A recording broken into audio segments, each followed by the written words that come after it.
So welcome everybody. Thanks for joining us today.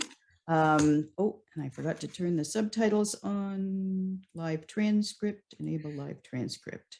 So if you need a live transcript, you need to hit the button below, and the robots will be typing as we speak, not always perfectly, but not bad, actually. I'm actually surprised with how well they've been. So just to let you know, this webinar is being recorded. We will be sending out the link to the replay once it goes live, probably tomorrow. And along with the replay, we're also going to be sending out a link to the resources that we talk about today. So don't feel like you have to take notes or scribble them down. We have a lot to pack into this hour, so we're going to do our best to get to everything, including Q&A. Some questions came in before today, but we're also going to use the Q&A function at the bottom of your screen. Please, if you do have questions, use the Q&A and not the chat, because the chat goes by very quickly and we may miss things. And also note that this seminar room is a safe space free of hate and harassment. And we're leaving the chat open so you can interact with each other, but we do, of course, ask that you be respectful of each other and of us. And Tzipi, to you. So we'd like to thank the Writers Union of Canada and the Canada Council for the Arts for providing funding for today's event. These organizations fund public readings for Canadian creators, and that's how this started. But Joanne and I decided that in addition to a reading, we would incorporate a discussion about this important topic. Awesome. So before we actually start into the program, we'd like to do land acknowledgements. I would like to acknowledge that the land I am broadcasting from today is the traditional territory of the Anishinaabe, Haudenosaunee, and Neutral peoples. I recognize the First Peoples' continued stewardship of the land and water, and that this territory was subject to the Dish with One Spoon Wampum, under which multiple nations agreed to care for the land and resources by the Great Lakes in peace. I'd also like to acknowledge and recognize the Upper Canada treaties signed in regards to this land, which include Treaty 29 and Treaty 45.5, and our roles as treaty people committed to moving forward in the spirit of reconciliation, gratitude, and respect with all First Nation, Métis, and Inuit people. And as a resident of Toronto, I acknowledge that I am living on and speaking to you from Indigenous land. The land I reside on is the traditional territory of many nations, including the Mississaugas of the Credit, the Anishinaabe, the Chippewa, and the Haudenosaunee, as well as the Wendat peoples, and is now home to many First Nations, Inuit, and Métis. I also acknowledge that Toronto is covered by Treaty 13 with the Mississaugas of the Credit. We'd both like to remind and reaffirm as Canadians our accountability to these Indigenous nations and to all Indigenous peoples and communities. Thank you. And now who we are, I'd like to introduce Tziporah. She has an MD from Harvard Medical School and an MFA in writing for children and young adults from Vermont College of Fine Arts. Her debut novel, No Vacancy for Middle Grade Readers, was a Sidney Taylor Honor Book and a finalist for the National Jewish Book Award. Her first picture book, On the Corner of Chocolate Avenue, How Milton Hershey Brought Milk Chocolate to America, which sounds delicious, will be published in December 2022 by Clarion Books. She lives in Toronto, Canada with her husband and 3 children and splits her time between writing and working as an oncology and palliative care psychiatrist. Find her at tziporahcohen.com or on Twitter at @ZippyMFA.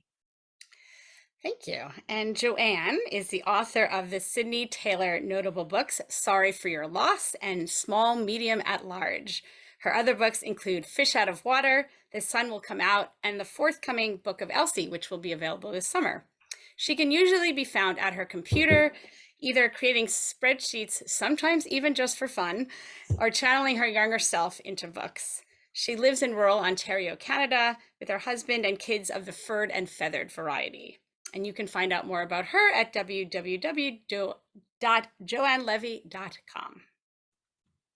So I want to start out by just noting that Joanne and I are authors. We are not expert educators, but we are hoping with this to open a dialogue about and encourage the use of books for kids. Books for older children will be focusing on middle grade and YA as a way to start conversations about modern day anti-Semitism and hate in general. Everything that we're going to talk about today in regards to anti-Semitism can also be applied to other types of hate. It's not specific to anti-Semitism, but that is the topic we're going to focus on today. Oh, and Joanne, you remembered that it's Jewish Heritage Month in May in the U.S. and Canada. So we didn't think about that when we scheduled this, but it was a nice Happy little accident. meant to be. So I wanted to start with some unfortunate facts about anti-Semitism in North America. So in Canada last year, there were record levels of anti-Semitism were recorded. And according to a report that was published just 2 weeks ago, April 24th, in the Canadian press, anti-Semitic incidents rose overall by 7%, but the number of violent incidents rose by over 700%, from 9 in 2020 to 75 in 2021. So just to let that sit for a second. Jewish people remain one of the most targeted minorities with respect to hate crimes, both globally and in Canada. And in 2019, Statistics Canada found police reported hate crimes. So that's just ones that were reported to the police, tip of the iceberg likely. But those hate crimes against Jewish people accounted for the highest number of religion-based hate crimes in Canada. Looking at the US, according to an NPR report that came out in October of 2021, 1 in 4 American Jews say that they had experienced anti-Semitism in the previous year. And this is a mind-blowing statistic to me. 39% of American Jews stated that they changed their behavior in the previous 12 months, such as by avoiding posting online content or avoiding items that would identify them as Jewish due to fear of anti-Semitism. These stats are so alarming, and they're evidence enough. But one thing that I've noticed, and I've had a lot of private conversations with others to know that they notice as well, is anecdotally the lack of allies against anti-Semitism. And even, and maybe most surprisingly, from people who are really strong proponents of social justice. And this is surprising / not surprising, disappointing. So I think that before we get into the meat of how to use kids' books to combat anti-Semitism and combat it before it even starts, hopefully, and create kids that are hate resistant, I think it bears mentioning that we can all use a bit of new knowledge on the subject. And I absolutely include myself in this. We can all always learn more. So I have a few recommendations for adult learning. And again, those will be in the resource page that we're going to send out, so you don't need to take notes. So starting off with Jews Don't Count by David Baddiel. And this is just a fascinating and quite short read that I found very eye-opening. I actually listened to the audio book read by the author, so it tempers it a little because he's British and he sounds very nice, but the things that he's saying are just stark and eye-opening and absolutely illuminating. So I highly recommend that one. Also, People Love Dead Jews by Dara Horn. A documentary called Why We Hate, which is a Discovery Channel documentary that I believe Steven Spielberg was a producer for, and it's just fascinating and eye-opening. Some pretty stark images, maybe not perfect for the classroom, but I encourage you to watch. And also on the subject of media literacy, The Social Dilemma, which is a popular documentary movie. I think it's only about an hour or so. On Netflix, and just a fascinating look at how people are radicalized and how things go viral on social media, which of course is always relevant and timely for our kids. So, but back to Jews Don't Count, I just wanted to mention a quote. I wanted to read a short quote from it that I found really, really eye-opening. So here's directly from the book. We live in a time of great redress around minorities. Part of this has involved a new concept, one of allyship. There is an urge, particularly among progressives, to be allies, to be trans allies or Black allies or gay allies, whichever minority might be seen to be in need of a helping hand, it will be offered. Where are the Jewish allies? The sense, perhaps, is that Jews don't need allies. That isn't true. It never was. And he goes on in the book to explain that a bit further and elaborate on it. But I found it was such an amazing point that really hit it home for me. So now that we have the evidence of how anti-Semitism is on the rise and is so problematic and timely, how can books for kids help? So we, in our research and in talking about this, came up with three basic ways that we can use children's literature to fight anti-Semitism. So we're going to talk about those first before we get into examples. So the first is that books that have Jewish characters in them and Jewish experiences in them can normalize Jews and the Jewish experience, just introduce those experiences to children who may not have been exposed to them before. So this can be done in books that have a Jewish theme, but also in books that just happen to have incidental Jewish characters. Another way is that we can read books to children and with children that contain examples of anti-Semitism. And Joanne, you're going to talk a little bit about that. Yeah, and we see it as sort of two streams of anti-Semitism. There's modern anti-Semitism, which our books we're going to read from today.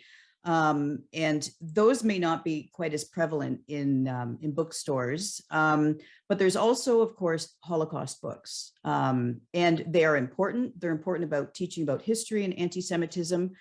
But I like to think that we need to balance them out so that people don't assume that Jews are only their trauma and their history.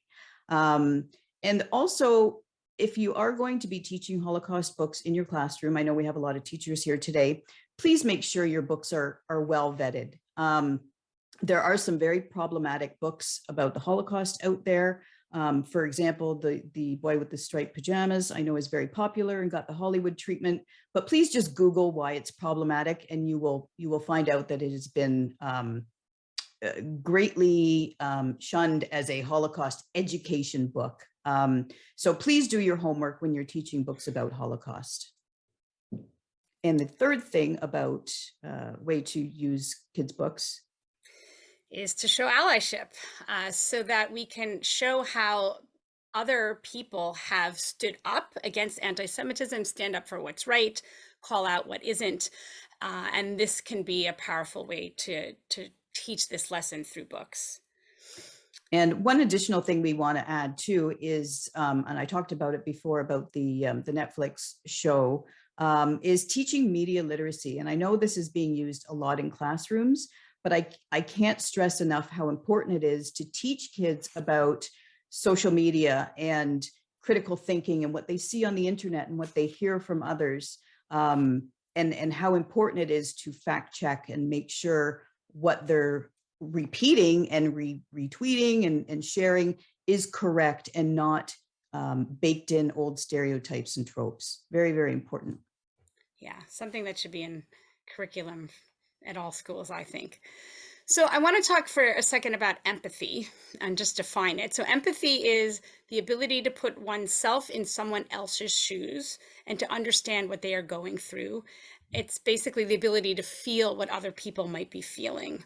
And Kylie Rymanovich, which I'm sure I'm not pronouncing correctly, who's an educator, a family life educator at Michigan State University, talks about how reading with children can help develop empathy through something called perspective taking. So perspective taking is a child's ability to differentiate between their own and others' perspectives and to mentally imagine themselves in the shoes of somebody else. This starts around ages 3 to 4. And as kids get older, the understanding that comes from perspective taking can be used for them to adjust their own views of other people.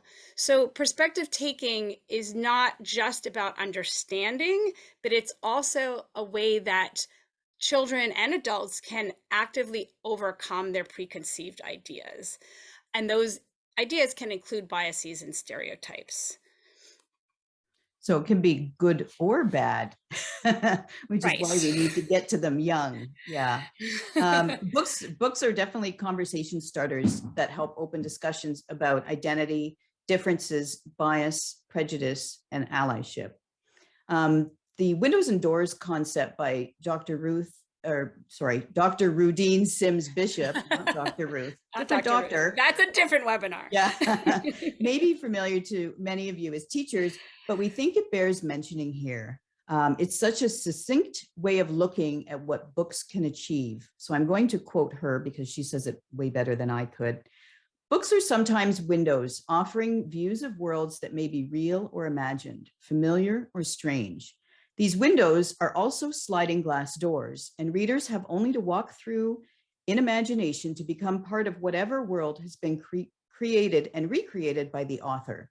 When lighting conditions are just right, however, a window can also be a mirror.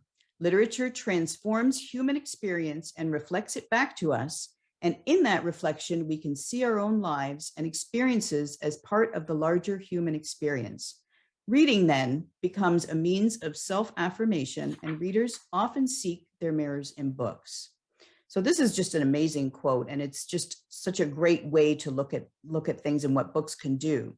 So taking this a step further by starting conversations about what children read, consider educational psychologist and author Michelle Borba's steps to building empathy using stories and books.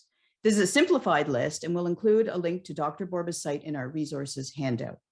But the first step is ask what if. Encourage children to really step into the shoes of different characters by asking them, what if? What if that happened to you? What would you do?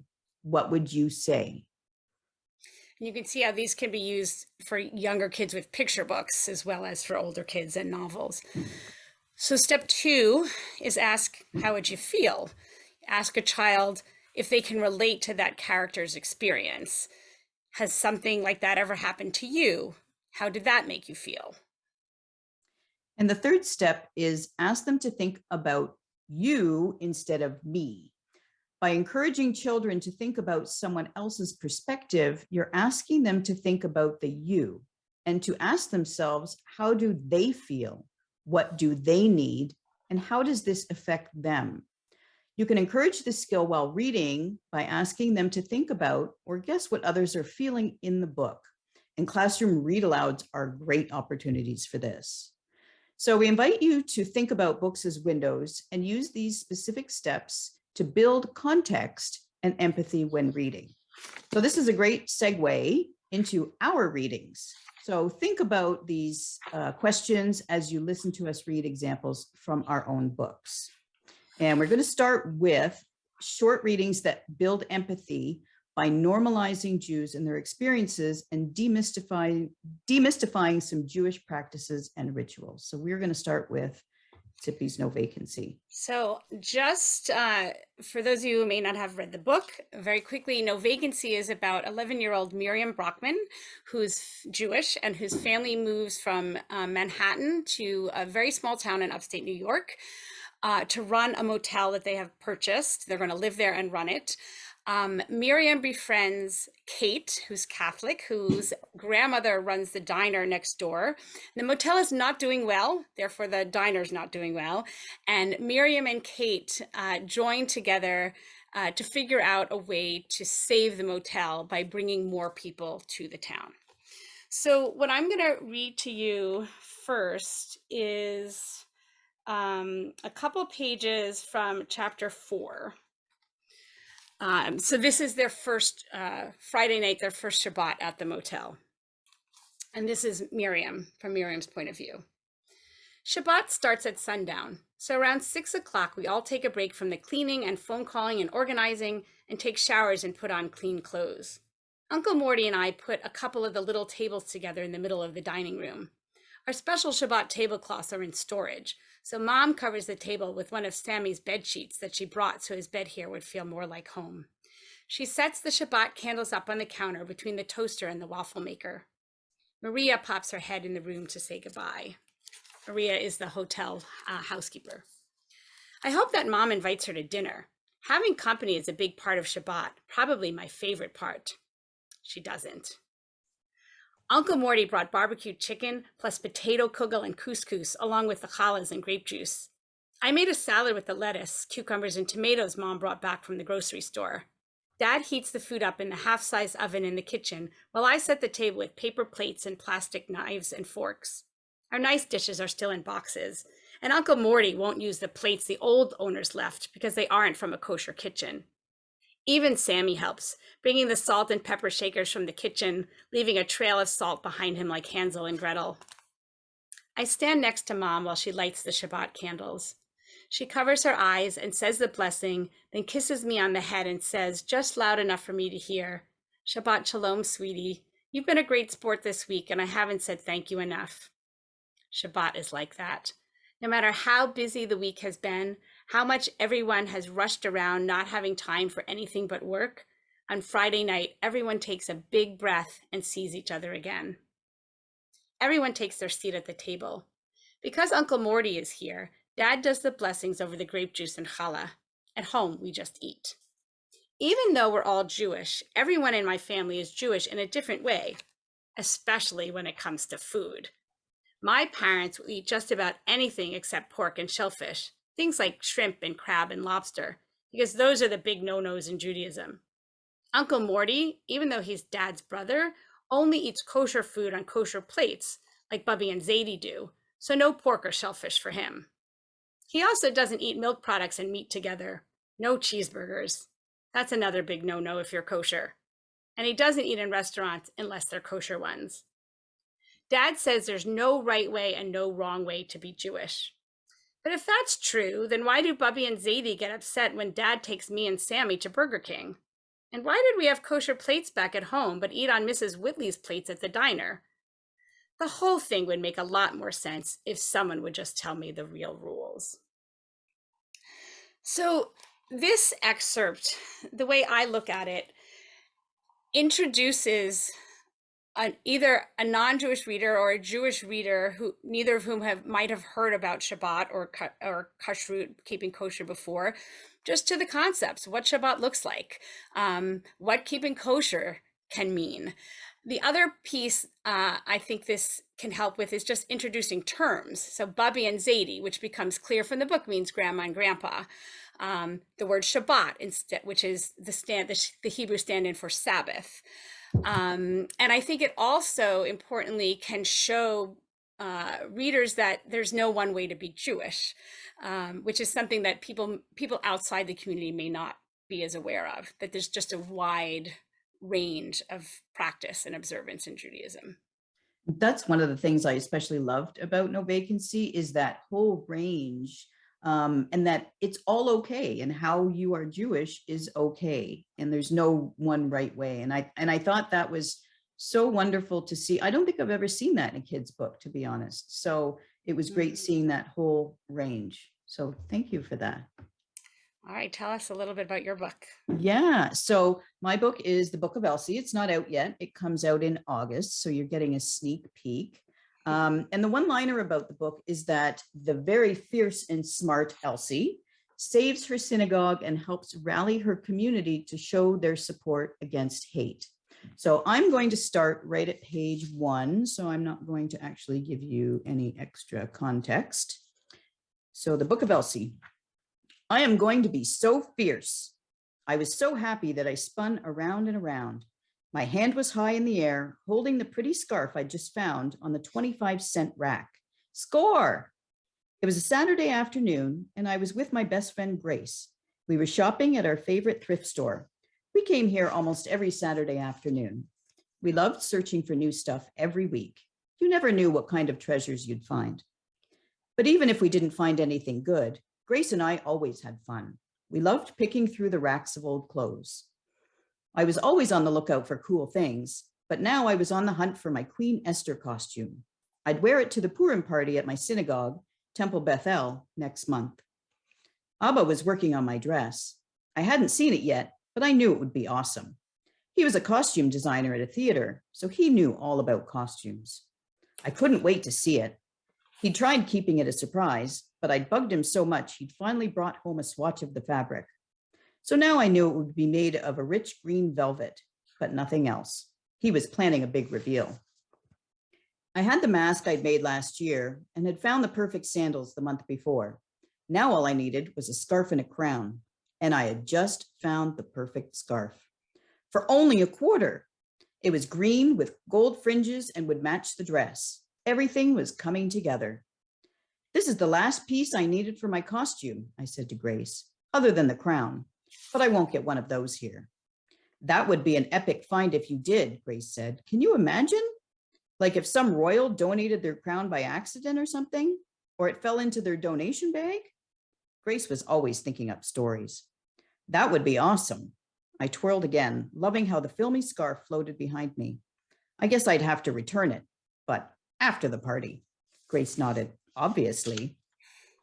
Anyway, I can get a pretend crown at the dollar store. As long as I'm fierce like the queen, that's what matters. Grace laughed. And beautiful. You said Queen Esther was fierce and beautiful. I stopped twirling before I got dizzy. I draped the scarf around my neck and gave my bestie a bright smile.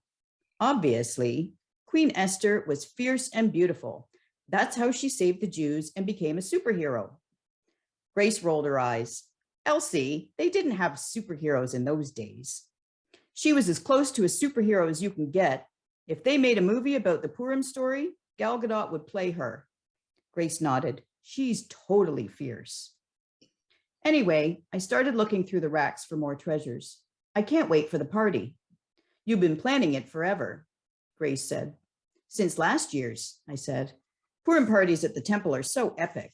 Last year, Rabbi Elisha gave out a prize for whoever made the most noise when they said evil Haman's name. And there's lots of yummy food. Of course, there's also the costume contest, which you will win. I nodded. I was determined to win this year. Purim sounds like so much fun. Grace pouted a little. It is, I said. But you get Easter with all the chocolate and everything, plus Christmas. Well, you get Hanukkah with donuts and latkes. That's true. I pulled a mint green shirt off the rack and held it up against my chest. Grace made a face. That color's no good for you, she said. You're too pale. It would look great against my dark skin, but you need darker colors. Grace always knew so much about colors and fashion. I held the shirt out toward her. Want it? No, thanks. She shook her head. Not my style. I'm just saying the color would work on me. I put the shirt back. I wish we could do some of those fun things together, she said. She pulled a hoodie off the rack and held it up to herself. When I shook my head, she returned it. I like to dress up. We get to dress up together for Halloween, I said. Grace sighed. Halloween is months away. I wish I could go to your Purim party. I'd probably be the only Black Wonder Woman there. Probably. I put my arm around her and gave her a side hug. And I wish you could go too, but it's only for temple members. I know, Grace sounded so sad. Suddenly I got an idea. Rabbi Elisha was always talking about community outreach. She said that learning about non-Jewish people and teaching them about our customs was a good way to build a community where everyone was loved and respected. Maybe letting my best friend come to our Purim party was a sort of outreach. I'd asked Rabbi Elisha at Sunday school, but I didn't want to get Grace's hopes up, just in case, so I kept my idea to myself. I paid for my scarf and then we walked 3 blocks to the dollar store. When we got inside, we went past the Easter section. Even though it was still only February and Easter was in April, the store had all the stuff out already. There was a whole row of yellow, pink, and green. Baskets, colored fake grass, plastic eggs, and everything bunny and baby chicken. I didn't know a lot about Easter, but it was a really colorful holiday. That was nice. Chocolate was involved, which made it even nicer. We went through the store to the party section at the back.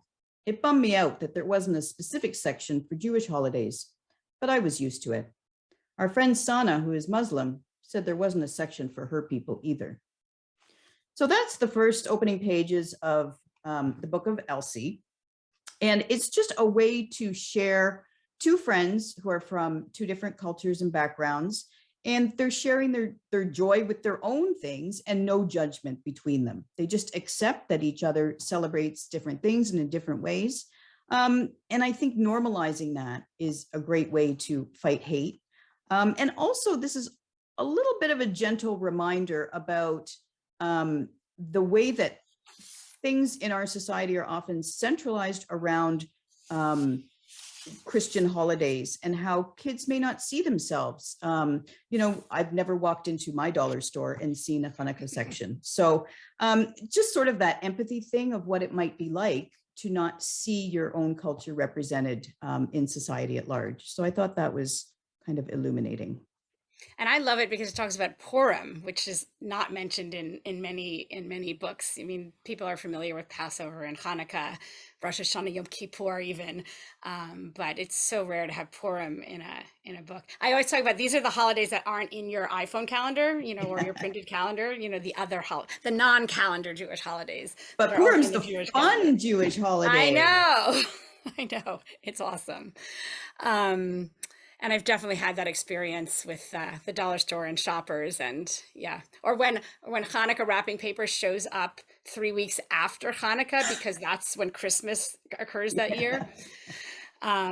Okay, so I am trying to figure out where I am in my notes. Perspective taking. We're going to talk Perspective about taking. Yes, here we are. taking. Okay, so those two examples show about how we can normalize some of the Jewish experience. Now I want to give an example about perspective taking and how we can help readers develop empathy through experiencing anti-Semitism along with a character who they've gotten to know and like as they've been reading a book, and seeing that the pain that anti-Semitism can cause. So one, this is an exercise in perspective taking, but it's also a way to introduce difficult topics with students and kids, about the concept of anti-Semitism in general, how to talk about historical or harder events using this as an entry point. So I'm going to read, this is from further back in the book. So what happened, just briefly, a bit of a spoiler, what happens is Kate and Miriam decide that they are going to create a Virgin Mary apparition to get people to flock to the town, and then they'll be staying in the motel and working in the diner. So this is successful, and you'll have to read the whole middle of the book to find out all that happens. And where this scene takes place, this is towards the end of the book. The two girls bike to the drive-in, which is where the apparition is, to sort of see what's happening, and then they bike back to the motel. So let me just figure my place here. Okay, so they're biking back. As we turn onto the Jules block, I see two police cars parked up on the road ahead. A bunch of people are gathered around the entrance to the parking lot. Kate speeds up, and I pump to catch up with her. I ditch the bike and push my way through all the people milling around, talking in whispers. I don't recognize any of them, and I look for my parents or Uncle Morty or Maria. What's going on? I hear Dad's voice and find him talking to a police officer. No, he says, I have no idea who would do something like this. Do something like what? I look around for Kate, but I can't find her. I try to get Dad's attention, but he holds up his hand to say wait. I check out the motel from where I'm standing. The first floor and then the second. A couple of people are standing on the balcony looking down at us. That's when I see it. The jewel sign. Dad takes my hand. Come, Miriam, he says, but my feet are cemented to the ground like they get in the pool. My eyes can't leave the sign. There's a big black X painted over the E and L in jewel. In the corners, there are black crosses with the ends of the arms bent to the side. I've only seen them in books, but I know what they are. The no vacancies sign underneath hangs down from one chain, the other side pulled off. Who would do that, I whisper. My throat is tight and I feel dizzy. I don't know, Miriam, Dad says, putting his arms around my shoulder. I don't know. I look around at the people, the police officer, at the motel and the full parking lot, and then back at the sign. The sign that now says the Jew Motor Inn, with ugly swastikas painted in each corner. After the police are done interviewing my parents and taking pictures and inspecting for footprints and other clues, Uncle Morty finds a big tarp in the storage closet. Kate and Sammy and I watch from reception as he and Dad cover the sign with it and tie it down with string. Father Donovan walks over from the diner to help. Mom comes in and gives me a long hug. You okay? I'm not, but I nod yes. She busies herself on the computer, ignoring the phone, which keeps ringing and ringing. I'm going to read another example a little bit further on the book. Miriam's mom is quite uncomfortable around a lot of the Catholic guests and customers that have come to the town. And throughout the book, Miriam really doesn't understand why. And towards the end of the book, her mother tells her the story of what happened. And I am just trying to figure out where.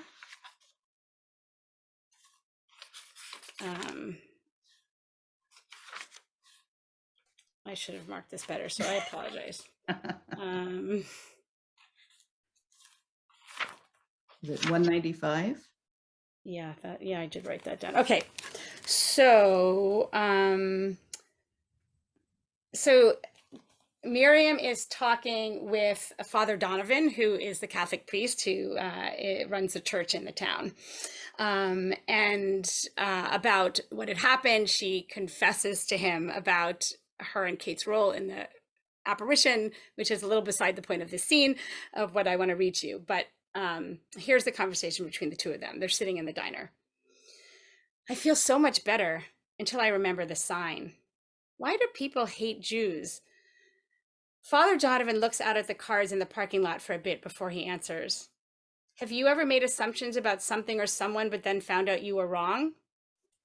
The first thing I think of is the geodes at the Crystal Cavern store, how they look ugly, like ugly brown rocks on the outside, but are beautiful jewels on the inside. Then I think about when we got here, and Mom thought that Maria couldn't speak English because she was from Mexico and had an accent. I don't tell Father Donovan any of this, but I nod. When someone is different from us, he says, sometimes we jump to conclusions instead of taking the time to understand. I guess it's the same with Mom and Catholics. Have you been back to the drive-in, he says? I nod. What did you see there? Nothing really, I say, thinking of how I looked at the cracks and the stains, but it didn't look like a face to me anymore. Not the screen. What else did you see? I remember watching the old man and woman standing next to me. I see in my mind how the woman traced in the air with his finger, the man traced in the air with his finger, and I see the woman's tears and how they stood with their arms around each other. Well, I say, trying to find the right words, I guess I saw faith and, well, love. I feel silly saying it, but it's true. Father Donovan smiles. Yes. But the swastikas. Mom may not like Catholics, but she would never do something like that. Father Donovan sighs. Yes, the swastikas. He takes my folded up napkin and starts to unfold it. What you did at the drive-in, you did out of love. What someone did to your sign was done out of hate. At its worst, religion can make us hate each other, make us suspicious of people who believe differently from what we believe. But at its best, I believe religion can bring out the good in all of us. He hands me a napkin to wipe my eyes. Be proud of who you are, Miriam, and don't let any ignoramuses with a paintbrush make you feel otherwise. I can't talk because of the tears, but that's okay. We just sit there until Mrs. Whitley comes over with a plate of French fries. I shake my head. It's time to talk to Mom. Mom and Dad are arguing in their room. I stand outside the door, listening through a crack. I'm going to skip ahead a little bit here for time's sake. So she goes into the room. I sit on the bed next to Mom. What happened to you? It was a long time ago. I sit quietly and wait like Father Donovan. She turns her hand palm out. The scar is faded, but I can still make it out. I was 12. Some older kids from the Catholic high school followed me home one day. They threw pennies at me and called me Jew girl, and when I ran, they chased me. I tripped and fell. I caught my hand open on some glass on the sidewalk. They stood over me. I thought they were going to... Her voice trails off. I put my hand on hers and traced the scar with my finger. It's a thin line about an inch long. That's horrible, I say. Why would they do that? Mom stares at her hand. I don't know, Miriam. I think I've spent my life since then trying to figure that out. What happened? How did you get away? A car turned onto the street and the kids ran away. The driver asked if I was okay, and I said yes, and I went home and told Grandma and Grandpa I fell and cut my hand. They took me to the hospital for stitches, and then everyone forgot about it. Everyone but me. I let this sink in. Why didn't you tell them what happened? I don't know. I guess I felt ashamed. Silly, huh? I shake my head, thinking about how I told Kate I was a vegetarian instead of telling her that bacon isn't kosher. Mom looks out of the window at the Jewel sign. I wonder if those kids ever thought about it after that, if they think about it now that they're adults, because I do. How come you never told me about this before? She turns back to me. I don't like to talk about it. She strokes my hair, and I didn't want you to be afraid. I squeeze her hand. 1, 2, 3. I've really missed her this summer, even though she's been right here. So the first of these episodes in the book about the sign, I think the way that can be used, again, is the perspective taking and the empathy, that the reader can feel sort of the shock and horror of this anti-Semitic act happening in real time, and how it affects Miriam in the immediate aftermath, and also some allyship, with Father Donovan coming to help cover the sign.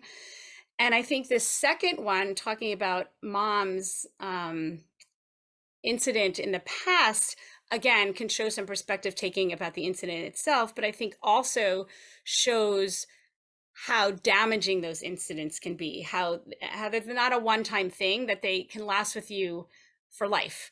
The effects of them, don't go away when the wound heals. There's still a scar. And then the other thing about that I wanted to say, sorry, I gotta find it again.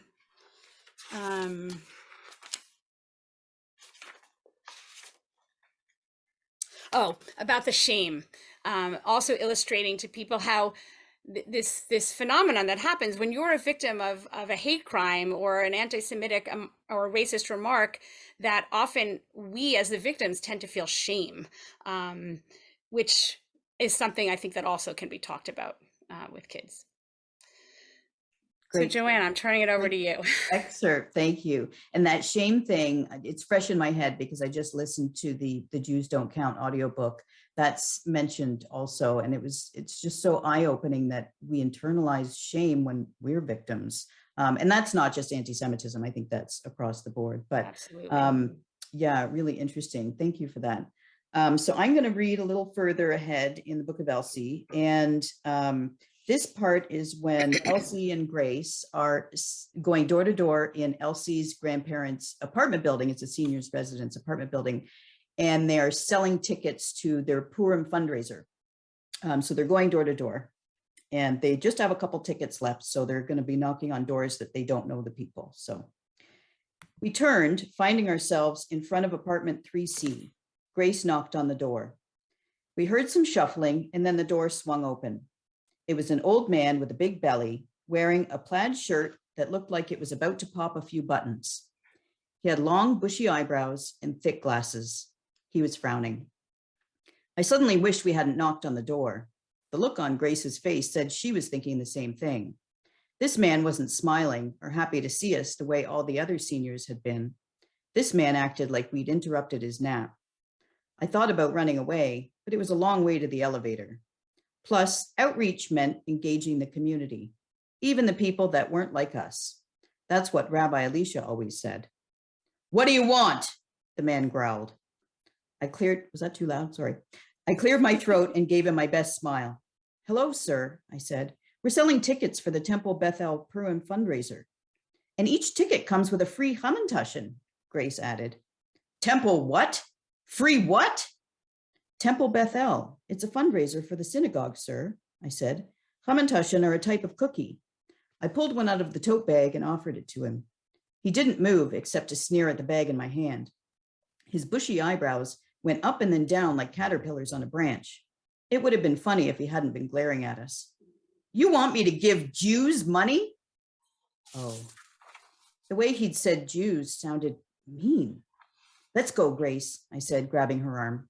"Sorry, sir, we didn't mean to bother you." Grace wasn't done trying, though. "Yes, sir, it's to help the synagogue," she said. "A fundraiser, but it'll be a really fun party. Everyone can go. It's not just for Jewish people. I'm going and I'm not Jewish. He made a rude noise. You expect me to go to a party for a bunch of Jews? Then he narrowed his eyes at Grace.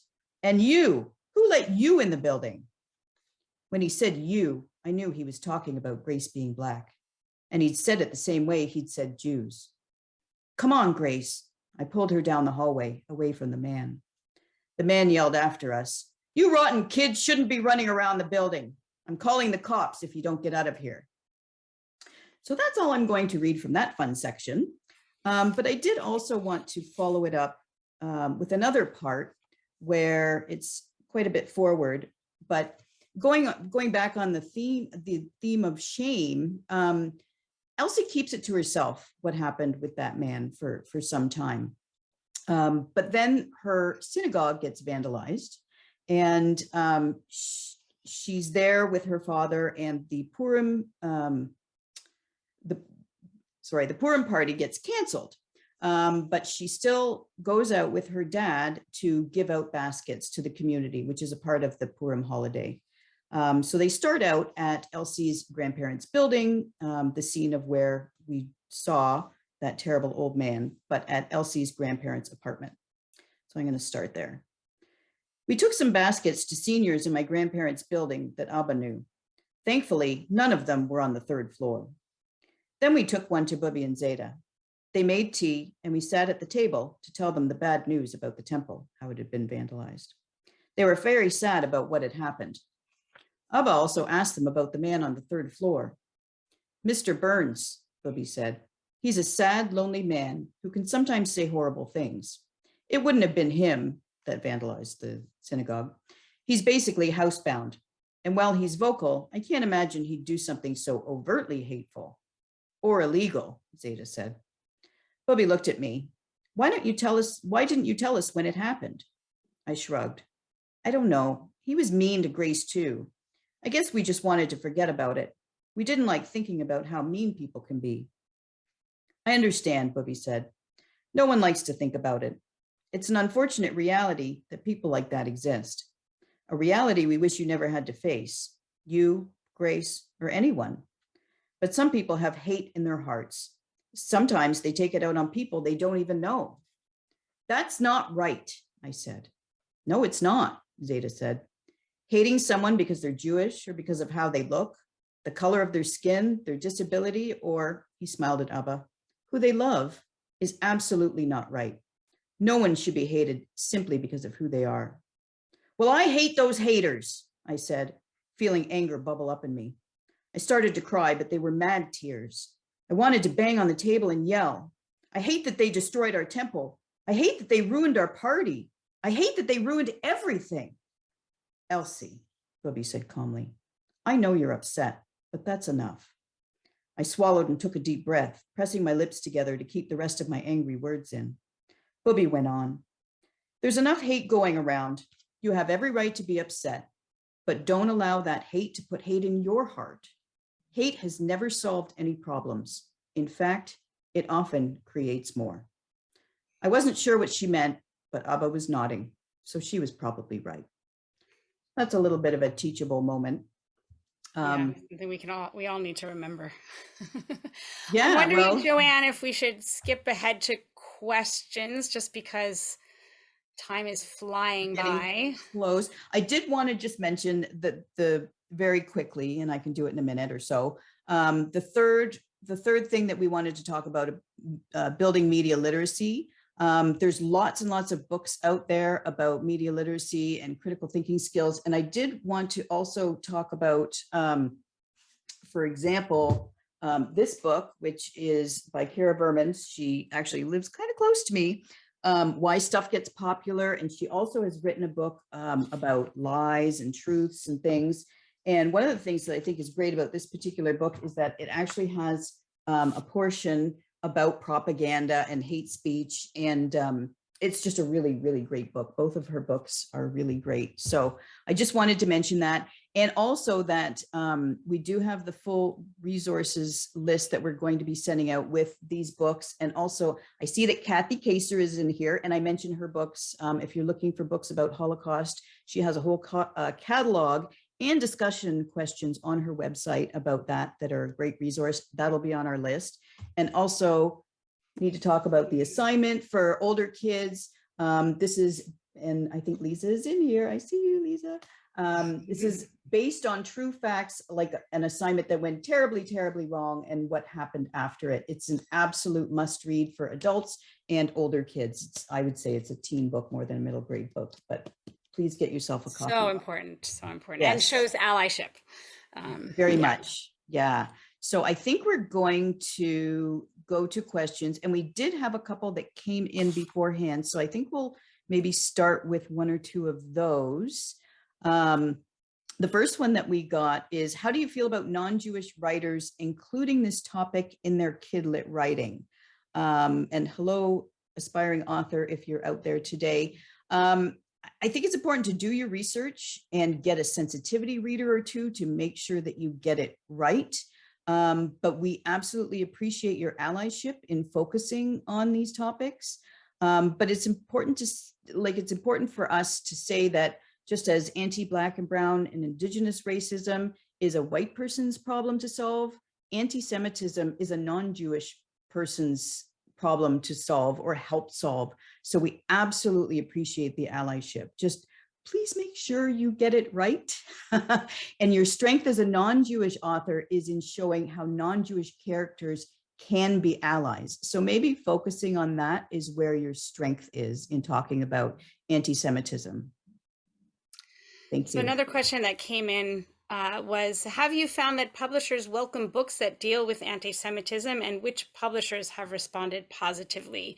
So that's a very big topic, and we are not behind the scenes when publishers are talking about submissions, but I will just say that both of our books are published in Canada by non-Jewish publishers, meaning, you know, not things like Carbon or Apples and Honey Press, independent publishers. And in the US, the assignment, remind me, Joanne, who published the assignment? Delacorte.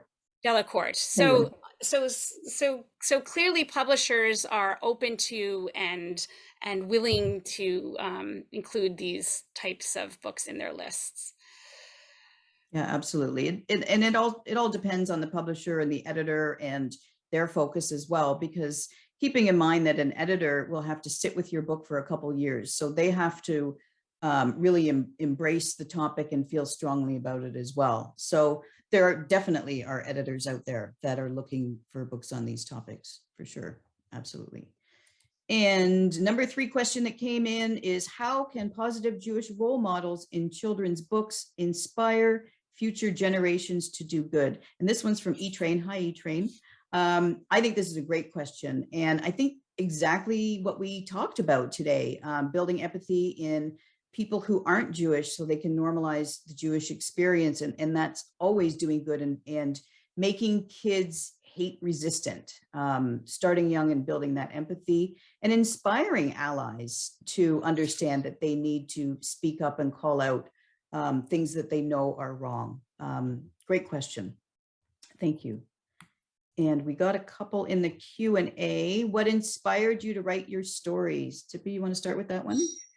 Well, I'm kind of wondering, Hannah, I appreciate that, but I feel like I don't want to get away from the topic at hand about the books and how to use them. And I've spoken about that in many interviews and other webinars. So Hannah, forgive me. I'm going to punt that one, and I'm happy to tell you about it some other time. And if anybody's interested, you can go to interviews or other things I've done and find out all about what inspired it. Joanne, I don't know if you want to address that. Well, I mean, it's what inspired it is seeing the anti-Semitism on the rise and feeling helpless. And I think a lot of us out there feel helpless when we see what's going on in the world. And my contribution is through the books that I write. And I've said, you know, if we're Facebook friends, you know that I say this all the time, that building empathy is the best way to end hate before it begins in kids. And I wanted to add to that. So that's what inspired me. And that feeling of helplessness and wanting to absolutely do something, but also show some Jewish joy as well. I mean, there's so many books out there about Jews being persecuted. And of course, that is a component of this book, but there's also some fun elements of this book that obviously I'm not reading about today. But I wanted to show that as well, that there are always fun things about being Jewish and baking Hamantaschen and going to Purim parties, and that's fun. So that's what inspired me to write this book specifically. Mm-hmm. Great. So here's a powerful question here by Marjorie Gann. The anti-Semitism we confront in your books is a familiar one, swastikas on shuls, anti-Semitism coming from the right. But I think we all know that anti-Semitism coming from the left, campuses in the media and online, is the new mutation of this virus, and it camouflages itself as mere criticism of Israel, though it consistently relies on classic anti-Semitic tropes, like powerful cabals of Jews controlling the media, the economy, and the government. Any thoughts about dealing with the new anti-Semitism with young people?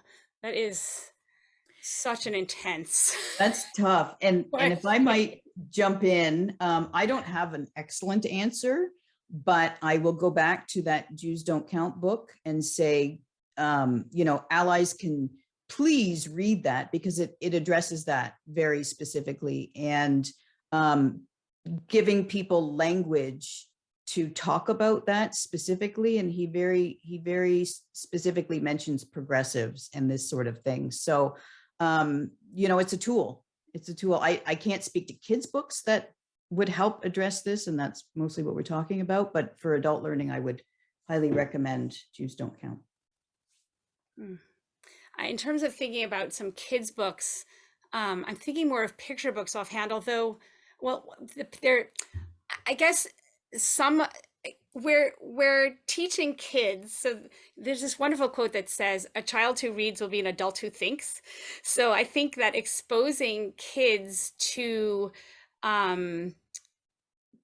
both the positive things that are happening in Israel, and also introducing them to some of the conflicts and the things that can be done better in an unbiased way, can be really helpful. And I'm thinking, this isn't political at all, but I'm thinking about a couple of picture books that show Jewish and Muslim children together in this wonderful way. There's one called, I'm gonna just quickly go here because I don't want to get the names wrong. A Moon for Mo and Me, which is by Jane Breskin Zalben, illustrated by, I'm gonna pronounce this wrong, Merdok Amini, which you should look up. And there's another one, Yafa and Fatima Shalom Salam. And I'm also thinking of The Button Box just came out. I haven't read it yet. Oh, I haven't read that. I'm thinking of the middle grade, A Place at the Table by Laura Chauvin, and her last name is Siddiqui. Oh, terrible that I can't remember. Sorry.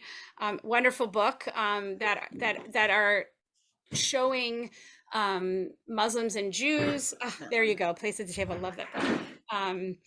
And how they can be allies for each other, and that we're, in a lot of ways, we're really fighting the same fight. So Marjorie, I'm not taking on the Israel criticism, anti-Semitism topic, because it's too big for me and I'm not an expert on it. So I hope that answers a little bit. And we only have a minute left. Right, we would need 4 hours. To Annette Goldsmith's question about including the AJL Love Your Neighbor book list, thank you for that. I will add that in. So thank you for that reminder. I have some other things in there with book lists, but I will add that specifically. Thank you. And just quickly, just to Hannah sort of clarified a little bit that her question was asking us whether we'd experienced anti-Semitism and drew from that. And absolutely, I had pennies thrown at me in my Long Island high school in the hallway.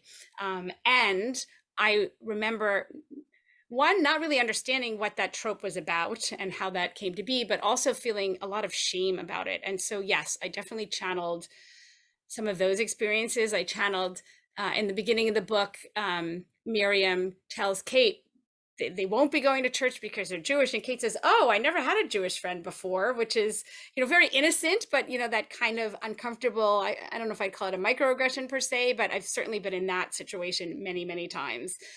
So yes, definitely, and unfortunately, channeled some of my own experiences into Miriam's experience. Yeah, for sure. And I remember a specific incident in high school where there was a synagogue in my town that had swastikas painted on it. It wasn't my synagogue, but not that it mattered. And everybody in my high school knew who did it because it was one of the kids there. And it was just so baffling that he would do that. And it's like, why? Why are you doing that? And yet you can pretend to be friends with me. And it was just so incongruent, but absolutely. I think probably all of us have had some sort of experience with it. But on that fun note, I think our time is just about up. So just a reminder that we are going to send out the replay of this along with our resources list. Any final parting comments, Tippy, other than thank you? Just thank you all for coming. Yes, I imagine people can forward the link to the recording to people who didn't register if they want to. Yeah, it'll be a public video on YouTube. So Yeah. thank you all for attending. Thank you, Tippy, for being a great co-host. And You this too. was informative. And thanks everybody for being allies. Thank you. Bye-bye.